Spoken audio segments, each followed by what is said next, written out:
మందికి డౌట్ వస్తుంది. ఎందుకంటే జగనన్న ప్రభుత్వంలో 17 మెడికల్ కాలేజీలు కట్టించాడనమాట. దాంట్లో 7 మెడికల్ కాలేజీలు రన్నింగ్లో ఉన్నాయి, అంటే ఇంకా 10 మెడికల్ కాలేజీ కన్స్ట్రక్షన్లో ఉన్నాయి. ప్రతి ఒక్కరు పేద పిల్లల కోసం మెడికల్ కాలేజీలు కట్టిస్తే ఈరోజు కూటమి ప్రభుత్వము ఏదైతే ఉందో ఆ కూటమి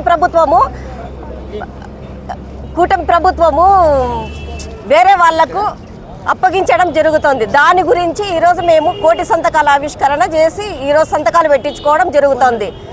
ఏదైతే పేద పిల్లల కోసము మెడికల్ కాలేజ్ కట్టించారో ఇప్పుడు ఈ గవర్నమెంట్ అయితే మెడికల్ కాలేజీకి సీటుకు కనీసం అంటే 1 కోటి నుంచి 2 కోట్ల వరకు అమౌంట్ కావాలి. దానికోసమే ఈరోజు జగనన్న కట్టించి ఫ్రీ మెడిసిన్ కోసం జగనన్న కట్టించిండేటివి ఈరోజు ప్రైవేటీకరణ చేస్తున్నాడు చంద్రబాబు నాయుడు.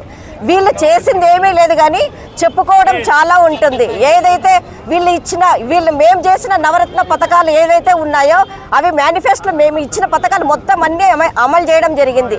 వీళ్ళు ఈరోజు సూపర్ 6 పథకాలు అనేటివి ఇచ్చి చాలా సంబరాలు జరుపుకుంటున్నారు. ఎక్కడిచ్చారయ్యా సూపర్ 6 పథకాలు? ఈరోజు సంవత్సరానికి 3 సిలిండర్లు అన్నారు, ఏది ఇచ్చారా?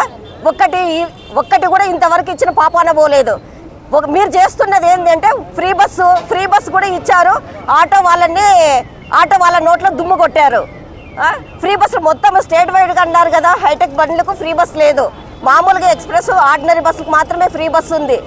మీరు చేసిన పథకాలు ఏవీ సరిగ్గా లేవు, కానీ సూపర్ 6 అని చెప్పి అనేసి మీరు సంబరాలు జరుపుకుంటున్నారే, కానీ మీ ప్రభుత్వం ఏదైతే ఉంది అది అట్టర్ ఫ్లాప్ ప్రభుత్వం అనేది ప్రజలందరికీ తెలుస్తూనే ఉంది.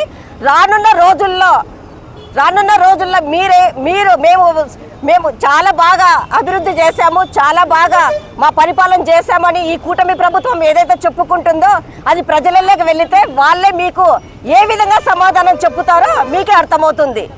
కానీ మా ప్రభుత్వం ఇప్పుడు ప్రతి ఒక్కటి మేమైతే జగనన్న ఇచ్చిన పథకాలు చేశాడో అవి మేము ఇట్లా కాలర్ ఎగరేసుకొని ఈరోజు ప్రజలలోకి వెళ్ళి మేము ఈ పథకాలు చేశాం, మేము అందుకే ఈరోజు మీకు ఓటు అడగడానికి వచ్చాం అని గర్వంగా చెప్పుకునే రోజులు మావి.